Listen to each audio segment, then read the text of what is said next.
आज हम पढ़ेंगे बच्चों नमस्ते। और आज बहुत ही मज़ेदार चैप्टर शुरू होने वाला है, fundamental concepts in organic reaction mechanism. Organic chemistry के फंडामेंटल कंसेप्ट्स बहुत इंपॉर्टेंट है, और अगर आपने ये फंडामेंटल कंसेप्ट क्लियरली कर लिए तो ये समझो तुम्हारा तो बेड़ा पार हो गया। ठीक है बेटा, तो ध्यान से करें, बिल्कुल निश्चिंत होकर और बड़े मजे से, फ्री ऑफ माइंड होकर। नहीं समझ में आता, हम बैठे हैं यहाँ पर, क्यों परेशानी है? ऑर्गेनिक के में किसी भी सब्जेक्ट को बिल्कुल बोर होकर और फिर इस तरह मत पढ़ो, बोझ की समझ तरह से, मजे से पढ़ो। तो आज हम पढ़ेंगे fundamental concepts in organic reaction mechanism. बच्चों, ऑर्गेनिक रिएक्शन जो होती हैं वो होती कैसे हैं भाई? क्या होता है ये रिएक्शन मैकेनिज्म? एक बॉडी के अंदर जोश होना चाहिए और वो कभी कम नहीं होना चाहिए, है ना? तो अगर वो कम हो गया, सो रहे हैं, ठीक है, पढ़ लेंगे, ये सब नहीं होना चाहिए, मज़ा नहीं आता ऐसे में। तो क्या है देखिए, ऑर्गेनिक रिएक्शन में हम किस तरीके से इसके फंडामेंटल कंसेप्ट्स को कवर अप करते हुए चलेंगे। होता क्या है, बिल्कुल बिल्कुल बेसिक से बात करेंगे। देखो बेटा, कभी भी आपने लैब में कभी गए भी होंगे, बच्चे बड़े शरारती होते हैं। हम लैब में जब जाते थे तो लड़के ज़्यादा शरारती होते हैं। आजकल तो लड़की भी ज़्यादा शरारती होने लग गई, लेकिन लड़के कुछ थोड़े ज़्यादा होते हैं नॉटी। क्या करते थे, एक टेस्ट ट्यूब ली, उसमें कोई लिक्विड कहीं से मिला लिया, दूसरा कहीं से मिला लिया, ऑरेंज कलर बन गया, फिर एक और डाल दिया, फिर पर्पल कलर बन गया, फिर सिंक में बहा दिया, है ना? बचपन में सब ऐसा करते हैं। लेकिन बड़े होकर ये कलर कहाँ से आया और एक को दूसरे में मिलाया तो क्या बना? जब मैडम कहती हैं कि टेस्ट ट्यूब में इसको लो और उठे जाओ वहाँ से और सोडियम हाइड्रोक्साइड के अंदर डाल दो, हमें कुछ नहीं पता होता, हम बस ऐसे मिलाते रहते हैं। हाँ मैडम, क्या कैसा आना था? टर्बी डाला था, आ गया, हो गया मेरा टेस्ट, इधर उधर टेप टाप के लिख दिया।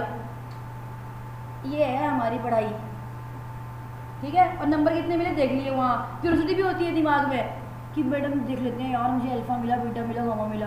फिर हम जो भी देख लेते हैं यार, अल्फा का मतलब क्या होता है, अल्फा शुरू होता है या बीटा से गामा शुरू होता है, ग्रेड देना, ऐसे नहीं बोलते हैं। बड़ा बढ़िया अच्छे दिन होते हैं वो, लेकिन जो मेन चीज़ होती है वो हम वहाँ पर ख़त्म कर देते हैं। क्या होती है वो मेन चीज़, उसको पढ़ना है। देखो बेटा, जो भी ऑर्गेनिक मॉलिक्यूल है, जिसको भी आप ज़्यादा अमाउंट में लेते हो, आपने टेस्ट ट्यूब में कोई चीज़ ली और वो आपने ज़्यादा अमाउंट में ली, ठीक है? अब हम ऑर्गेनिक केमिस्ट्री की बात कर रहे हैं, तो हम ऑर्गेनिक मॉलिक्यूल लेंगे और उस ऑर्गेनिक मॉलिक्यूल में हम कम अमाउंट में कोई अटैकिंग रिएजेंट डालेंगे, और जो अटैकिंग रिएजेंट होता है वो क्या बनाएगा? एक इंटरमीडिएट बनाएगा। इंटरमीडिएट, अब देखिए, अपने घर से आप चले, कोचिंग सेंटर तक पहुँचे, लेकिन मुझे इस चीज़ से कोई मतलब नहीं है कि रास्ते में आप किससे मिले, कहाँ पे आए। रास्ते में बहुत सारी शॉप्स भी आई होंगी, बहुत कुछ आया भी होगा, लेकिन मुझे किससे मतलब है? आप आज से अभी से 10 मिनट पहले कहाँ थे, 10 मिनट बाद यहाँ पे आए, और अगर 5 मिनट लेट भी आओगे तो बोलो कहाँ, तब मैं आपसे पूछूंगी कि भैया 5 मिनट कहाँ रह गए थे तुम? रिएक्शन रेट कम कैसे हो गया, है ना? तो क्या होता है, जब हम अपने डेस्टिनेशन से चलते हैं और वहाँ पर पहुँचते हैं, अपने इनिशियल पॉइंट चलते हैं और फाइनल पॉइंट पे बढ़ते हैं, तो बीच में बहुत सारी चीज़ें आती हैं, बहुत सारी जगहों से हम पास होते हुए आते हैं, तो हम उसको बोलते हैं कि भैया हमारा पाथ था, रास्ता था, मैडम मेरा तो वही रास्ता है, आज वो रास्ता ब्लॉक हो गया था तो मैं उस रास्ते से आ गया, तो 5 मिनट एक्स्ट्रा लग गए, ठीक है? ये होता है। तो क्या होता है बेटा, जो ये रिएक्शन होता है, इनका भी कोई एक रास्ता होता है, एक पाथ होता है, जिसको फॉलो करके इनको आना ही होता है। और ये जो पाथ होता है, ये किसी ने नहीं देखा, ये एक हाइपोथेटिकल होता है जो हम खुद रियलाइज करते हैं कि ऐसा हुआ होगा। आज तक एटम्स एंड मॉलिक्यूल्स ने आपस में जैसे किसी ने नहीं देखा, तो मैकेनिज्म इसको बोलते हैं, रिएक्शन मैकेनिज्म, जो हम हाइपोथेटिकली यूज करते हैं कि ऐसा हुआ होगा, ये मॉलिक्यूल ऐसा आया होगा और ऐसे टकराया होगा, ऐसा हुआ होगा, प्रोडक्ट तब जाके ये बना होगा। हम क्या करते हैं, रिएक्टेंट देखते हैं और प्रोडक्ट देखते हैं, उसके हिसाब से हम क्या करते हैं, अपना हाइपोथेटिकल एक एजम्पशन अपने दिमाग में लगा लेते हैं कि ऐसा हुआ होगा, उसको बोलते हैं मैकेनिज्म, रिएक्शन मैकेनिज्म। क्या बनाया इसने? प्रोडक्ट। और ज़रूरी नहीं है, प्रोडक्ट के साथ छोटा सा बाई प्रोडक्ट भी बन सकता है जिसका हमारे लिए यूज़ नहीं होता है। ऑर्गेनिक केमिस्ट्री में हमें मेन प्रोडक्ट से मतलब होता है, हमें रिएक्शन को बैलेंस करने से भी कोई मतलब नहीं है और बाई प्रोडक्ट से भी हमें कोई मतलब नहीं होता है। इनऑर्गेनिक केमिस्ट्री में हमें रिएक्शन को पूरा का पूरा बैलेंस करना पड़ता है, बैलेंसेशन की जरूरत होती है, क्योंकि वहाँ पर हमसे पूछते हैं कितने मोल कंज्यूम हुए, कितने मोल बने, इतनी तक, है ना। तो इनऑर्गेनिक केमिस्ट्री में हमें बैलेंसेशन की जरूरत होती है, ऑर्गेनिक में हमें मेन प्रोडक्ट्स के साथ डील करना पड़ता है बच्चों, ठीक है।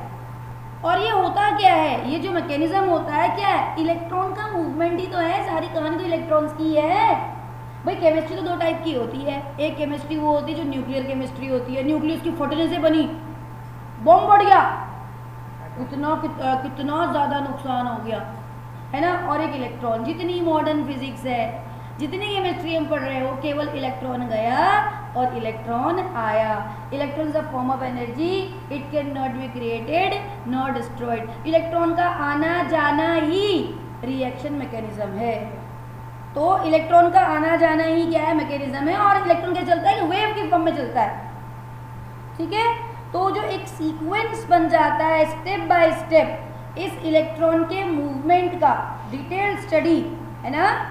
तो क्या होता है, बॉन्ड का ब्रेक होना, बॉन्ड का बनना, है ना। तो स्टेप बाय स्टेप इसके मूवमेंट को, रिएक्टेंट में बॉन्ड का बनना, प्रोडक्ट में बॉन्ड के रिएक्टेंट में बॉन्ड टूटता है और प्रोडक्ट में बॉन्ड बनता है, इसको हम बोलते हैं रिएक्शन मैकेनिज्म। सिंपल सा एग्जांपल दे देती हूँ जो तुम जानते हो, छोटा सा एग्जाम्पल। ऑर्गेनिक केमिस्ट्री में बच्चों को लगता है कि मुश्किल होती है, बिल्कुल मुश्किल नहीं होती है। जिस चीज़ को आप जानते हो उस चीज़ से आगे बढ़ो ना, कहाँ ज़्यादा बड़ी चीज़ के चक्कर में पड़ रहे हो। आपको मालूम है, छोटे बच्चों को भी सबको पता होता है, हाइड्रोजन को अगर आप ऑक्सीजन से मिलाओगे तो H2O बनेगा, सबको पता है। क्यों पता है ना, कितना अच्छी रिएक्शन है। अब देखिए क्या होता क्या है, हुआ क्या इस रिएक्शन के अंदर, थोड़ा एक्सेप्शन लगाते हैं, क्या हुआ होगा। हाइड्रोजन के बीच में केमिकल बॉन्डिंग पड़ी हुई है, हाइड्रोजन के बीच में सिंगल बॉन्ड होता है, सब बच्चों को मालूम है। ऑक्सीजन के बीच में डबल बॉन्ड होता है, सबको मालूम है।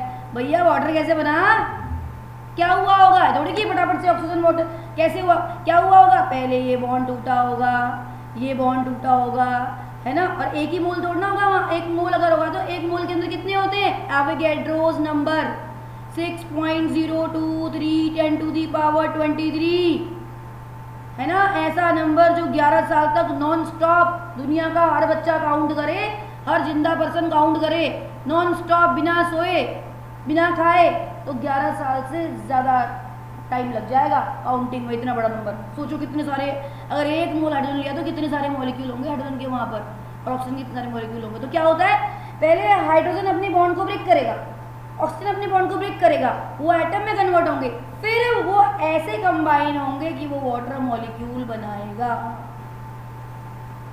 ये तो रिएक्शन मैकेनिज्म है। यानी कि हमने बोला कि कैसे बॉन्ड ब्रेक हुआ, कैसे इसका बॉन्ड ब्रेक हुआ, कैसे ये बना और ये कैसे वाटर बना, इसको बोलते हैं रिएक्शन मैकेनिज्म। हमें यही रिएक्टिविटी ऑर्गेनिक केमिस्ट्री में लगानी है, ठीक है। तो हम इसको बोलते हैं, बॉन्ड के टूटने को हम बोलते हैं fission of a bond, fission bond का टूटना। और आपको तो मालूम है ऑर्गेनिक केमिस्ट्री में हम कोवलेंट बॉन्ड के साथ में डील करते हैं। भैया हमें तो ऑर्गेनिक केमिस्ट्री में कार्बन के साथ ही डील करना है, carbon carbon carbon carbon bond. तो बच्चों हमें तो डील करना है कार्बन कार्बन बॉन्ड के साथ में, दोनों में कोई समस्या नहीं है, दोनों एक दूसरे के बिल्कुल जिगरी यार है, एक दूसरे के क्लोन की तरह है, सी बिल्कुल जो बॉन्ड है बिल्कुल बीच में है, शेयर्ड पेयर, कोई समस्या नहीं है। अब क्या हुआ, दो बच्चे, ये सोचो कि दो बच्चे हैं, वो आपस में खेल रहे हैं, ठीक है, और उन दोनों के पास एक बॉल इस बच्चे की है और एक बॉल इस बच्चे की, दोनों सेम एनर्जी के हैं, सेम ताकत के, आप ट्विंस समझ लो, दो भाई जो हैं वो ट्विंस हैं, खेल रहे हैं, ठीक। अब उन दोनों में क्या हुआ, दोनों की बहुत अच्छी अच्छी दोस्ती थी, उन दोनों में क्या हुआ, लड़ाई हो गई। कैसे लड़ाई हुई, देखो ऐसे लड़ाई हुई कि भैया इसका एक, ये एक बॉल, इसका एक बॉल थी, इसकी एक बॉल थी। अब इन दोनों की ऐसे लड़ाई हुई कि इसने बोला बाहर में जा, मैं अपनी बॉल लेके जा रहा हूँ और तू अपनी बॉल लेके चला जा, ये अपनी बॉल लेके मुझे नहीं खेलना तेरे साथ। तो क्या हो गया, इन दोनों की बॉन्डिंग टूट गई, ये दोनों बढ़िया मजे से जो खेलते थे वो ब्रेक हो गया, ये अपनी बॉल लेके चला गया और ये अपनी बॉल लेके चला गया, दोनों अपने अलग अलग बैठ गए। तो ये क्या बन गया, एक, इसको बोलते हैं फ्री रेडिकल, ठीक। अब आप यहाँ देखिए, अब क्या हुआ, इन दोनों भाइयों की फिर एक बार फिर दोनों की सुलह हो गई, चलो कोई बात नहीं, लेकिन अगर लड़ाई होती है क्या हो गया, इन दोनों में से कोई एक ताकत, ऐसी भी तो लड़ाई हो सकती है कि इन दोनों में से कोई एक ज़्यादा ताकतवर हो और दोनों अपनी बॉल भी ले जाए और मार मूर के दूसरे को उसकी बॉल भी ले जाए। क्यों भाई? अब ये जो बेचारा दूसरा वाला भाई है उसके पास तो बॉल थी नहीं, उसकी खत्म, गायब हो चली गई। अब ये बॉल क्या है? इलेक्ट्रॉन है। दूसरा इलेक्ट्रॉन उसका ले गया, उसके ऊपर क्या चार्ज आएगा? इलेक्ट्रॉन का नेगेटिव चार्ज, और जिससे गया उस पर क्या आएगा? Positive charge. इसको क्या बोलेंगे? वैसे तो हम इनऑर्गेनिक केमिस्ट्री में क्या बोलते हैं? कैटायन। क्या बोलते हैं? एनायन। ऑर्गेनिक में कार्बन के ऊपर पॉजिटिव चार्ज है, इसको हम बोलेंगे कार्बोकैटायन। इसको बोलेंगे कार्बेन आयन। कार्बन के ऊपर नेगेटिव चार्ज आ गया बेटा, ठीक है।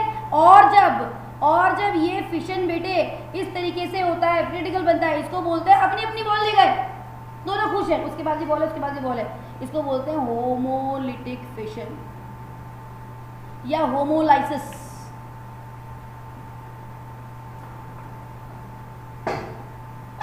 लेकिन अगर ये बच्चा अपनी बॉल लेके जाता है और दूसरे की बॉल भी लेके चला जाता है, तो दूसरा वाला गुस्सा, रो रहा है, हल्ला हो रहा है, बिल्कुल एक बच्चा रो रहा है, एक बच्चा कुछ हो रहा है। जब होमोलिटिक फिशन हो गया तो क्या हो गया? कुछ पता नहीं चला किसी को, चुपचाप हो गया। नहीं, यहाँ तो लड़ाई हो जाएगी तगड़ी वाली। इसको बोलते हैं हेट्रोलिटिक फिशन, हेट्रोलाइसिस।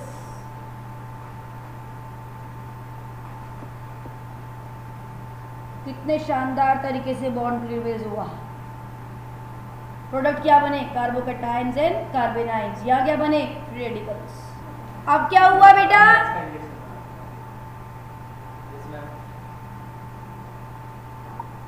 ये मेरा कार्बन है और ये भी मेरा कार्बन है, ठीक। अब ध्यान से देखो, जरा हिडन हाइड्रोजन को ले आते हैं। लो भैया, कोई फर्क नहीं पड़ता। हाइड्रोजन कोई औकात ही नहीं ऑर्गेनिक केमिस्ट्री में। नहीं होता है तो थोड़ा फर्क पड़ता है, अगर होता है तो कोई वैल्यू नहीं है उसकी, ठीक है। तो हम क्या करते हैं, हाइड्रोजन और कार्बन को नियर अबाउट ऑर्गेनिक केमिस्ट्री में सेम मान के चलते हैं। अब हमें अभी हमने क्या बोला कि हमने बोला पहले मेट्रोलिटिक फिशन की बात करेंगे, दोनों में लड़ाई हो गई और एक ये इसका इलेक्ट्रॉन लेके चला गया, हेट्रोलाइसिस हो गया या हेट्रोलिटिक फिशन हो गया। और उसके बाद क्या हो गया? एक कार्बन के ऊपर आ गया, ध्यान से देखना बच्चों, एक कार्बन के ऊपर आ गया पॉजिटिव चार्ज, दूसरे कार्बन के ऊपर आ गया नेगेटिव चार्ज। क्या ड्रास्टिक चेंज हो गया, दोनों में डिफरेंस देखो। गिनो इलेक्ट्रॉन, एक बॉन्ड में 2 इलेक्ट्रॉन होते हैं, गिनो, 1 electron, 2 electron, 3 electron, 4 electron, 5, 6, 7, 8 negative charge. कार्बेनाइन 8 electrons, यहाँ गिनो 1 2 3 4 5 6। Carbocation 6 electron. साफ साफ आपको दिखाई दे रहा है डिफरेंस। मैंने कुछ पढ़ाया थोड़ा तुमको, मैंने सिर्फ बताया ऐसा हो गया। देखो तुम साफ खुद कर सकते हो। एक ने जब वो इलेक्ट्रॉन लेके चला गया तो उसमें 8 होंगे कि नहीं होंगे? तो दोनों में डिफरेंस आया कि नहीं आया? क्या हुआ? इसके बाद 8 इलेक्ट्रॉन, उसका ऑक्टेट कंप्लीट है, इसका ऑक्टेट कंप्लीट नहीं है। ये तो भैया कार्बोकैटायन, ये जो कार्बोकैटायन है ये तो बहुत परेशान हो गया, क्योंकि जब तक ऑक्टेट पूरा नहीं होता कार्बोकैटायन का तब तक वो उसके लिए जिंदा या मरने वाली बात हो जाती है। उसको जिंदा रहना है, बाय हुक और क्रुक किसी भी तरीके से क्या करेगा, इलेक्ट्रॉन की खोज में लग जाएगा भूखों की तरह, और जैसे इलेक्ट्रॉन मिलेगा अपने आप सेटिस्फाई कर लेगा। कोई भी एटम अपने ऊपर प्लस या माइनस चार्ज कैरी करना नहीं चाहता, वो चाहता है कि जल्दी जल्दी से कंपेंसेट कर ले और न्यूट्रल हो जाए, मतलब नंबर ऑफ इलेक्ट्रॉन्स बराबर नंबर ऑफ प्रोटॉन उसके अंदर हो जाए, ठीक है। न्यूट्रल स्पीशीज बनना पसंद करते हैं। तो क्या हो गया, हमारा बन गया कार्बोकैटायन, ठीक। अब हम क्या करेंगे, ये कार्बोकैटायंस और कार्बेनाइंस जो आते हैं वो इंटरमीडिएट्स होते हैं। मैंने अभी भी बताया रिएक्शन मैकेनिज्म में होता क्या है, क्या होता है बच्चों रिएक्शन मैकेनिज्म में, हम रिएक्टेंट लेते हैं, हम उसमें कोई क्या डालते हैं, रिएक्टेंट क्या होता है, सबस्ट्रेट।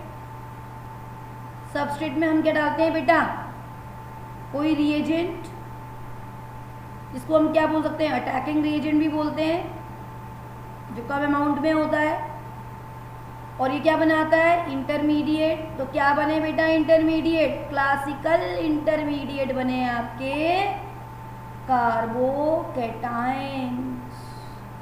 3 क्लासिकल इंटरमीडिएट होते हैं, कार्बोकैटायंस बन सकते हैं, कार्बेनाइंस बन सकते हैं, जो कि बनते हैं हेट्रोलिटिक फिशन से। और तीसरा क्या है, कार्बन फ्री रेडिकल, जो बनते हैं होमोलाइसिस से।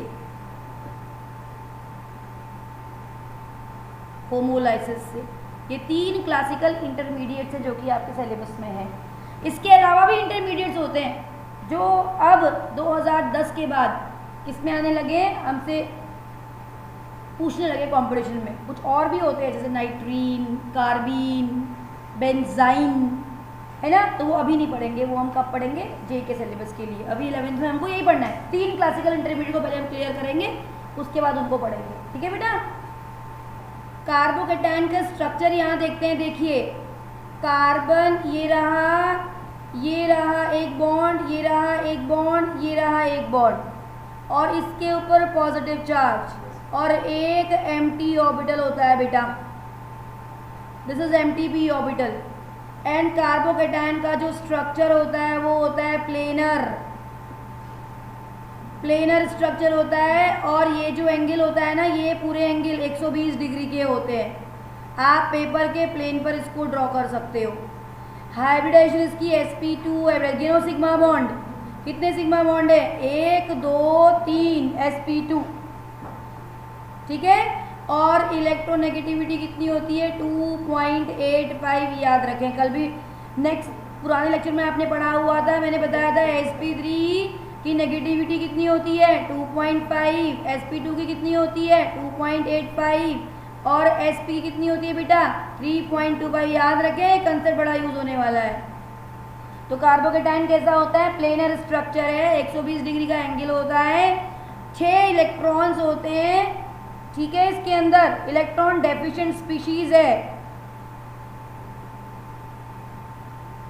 अब आप बोलोगे, छोटे बच्चे हो बिल्कुल, आप बोलोगे मैडम ये जो ऑर्बिटल है वो आया कहाँ से, आपने लगा दिया इसमें ऑर्बिटल खाली, कहाँ से आया, पता है क्या किसी को?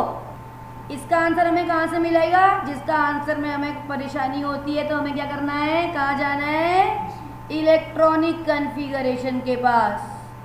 एक ही सहारा है हमारा, इलेक्ट्रॉनिक कन्फिगरेशन। चलो जाते हैं। कार्बन का कितना होता है, 6 atomic number, 1s2 2s2 2p2। चलो बनाओ ऑर्बिटल डायग्राम, 1 2 1 2 1 2, ठीक है। sp2 हुआ है, आपको पढ़ा हुआ है ना आपने, sp2 में क्या होता है, कार्बन क्या है, ये क्या है, कितने बॉन्ड बनाता है कार्बन, 4 बॉन्ड बनाता है। तो क्या है ये, इसकी ग्राउंड स्टेट है। अब कार्बन क्या करेगा, एक्साइटेड में जाएगा, 4 बॉन्ड बनाने के लिए क्या करेगा, इस इलेक्ट्रॉन को यहाँ भेजेगा और अपना आया एक्साइटेड स्टेट में। अब 4 आपके इलेक्ट्रॉन रेडी हो गए। वीबीटी क्या कहती है, वीबीटी कहती है कि अगर चारों ऑर्बिटल आधे आधे भरे होंगे तो ही बॉन्ड बनाऊंगे, वरना कुछ नहीं कर सकती। देख लो, अगर तुम्हें 4 बॉन्ड बनाना है तो 4 ऑर्बिटल खाली भरे आधे भरे हुए लेके आओ, खाली नहीं, खाली का कोई मतलब नहीं है यहाँ पर। तो हम ले आए आधे भरे हुए 4 ऑर्बिटल, तो क्या बन जाएगा, हमारा कंपाउंड बन जाएगा। 4 हाइड्रोजन लेके आ जाओ, एक हाइड्रोजन यहाँ लेके आओ, हाइड्रोजन इसके साथ एक बॉन्ड बना लेगा, एक इसके साथ बना लेगा, एक इसके साथ बना लेगा, एक इसके साथ बना लेगा, ठीक है, बन गया।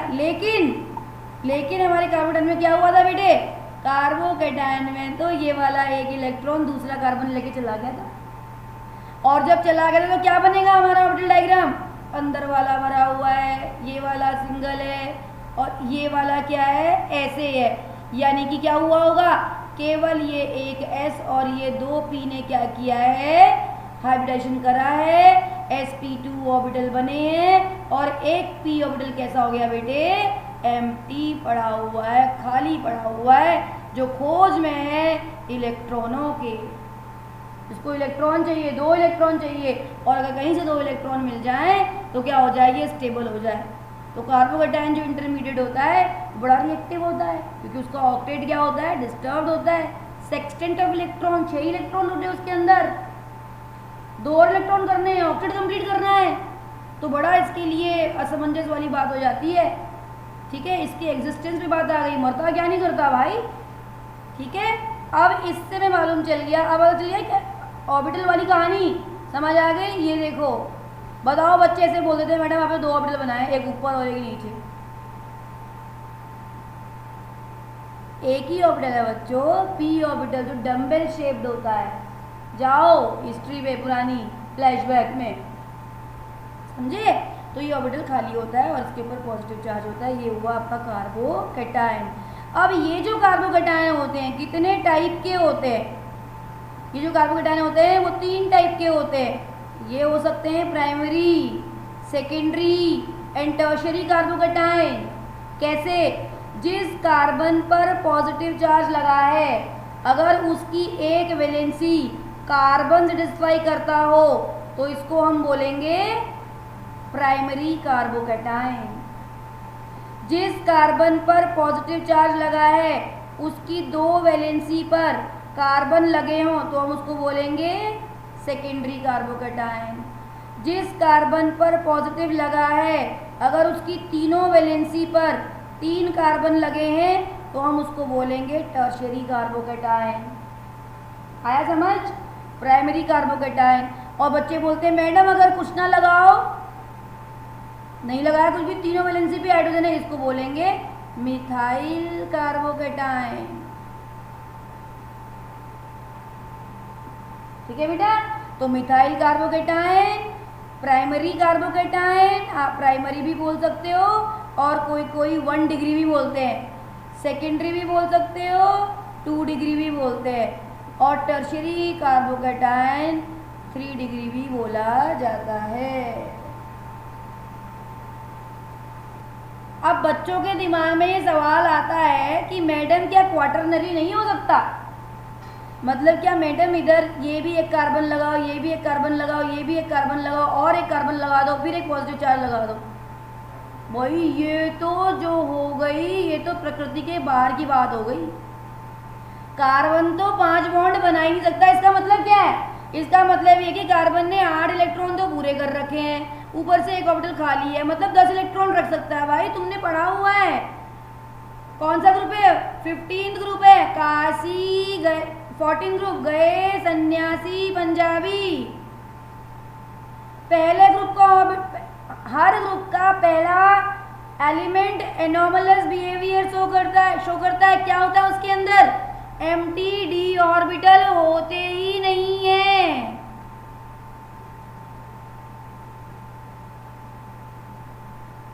जब उसके अंदर ऑर्बिटल ही भैया किसी चीज को, जब तुम्हारे घर में 5 कमरे होंगे तभी तो एक कमरे की जगह होगी, तभी तो किसी को बुलाओगे। इलेक्ट्रॉन के लिए अगले एटम के पास जगह तो होनी चाहिए, कमरा खाली होना चाहिए। और हम तो कमरे में रहते हैं, इलेक्ट्रॉन कहाँ रहते हैं, ऑर्बिटल्स के अंदर। नहीं है बेटा, it is not possible, it is never possible, not possible quaternary. ठीक है, तो इसलिए 3 टाइप के होते हैं, प्राइमरी, सेकेंडरी एंड टर्शियरी। तो आज हमने पढ़ा कार्बोकैटायंस और उसके टाइप्स एंड बॉन्ड फिशन। ठीक है बेटा, तो हम नेक्स्ट वीडियो में पढ़ेंगे स्टेबिलिटी ऑफ कार्बोकैटायंस, ठीक है, एंड कार्बेनाइड्स।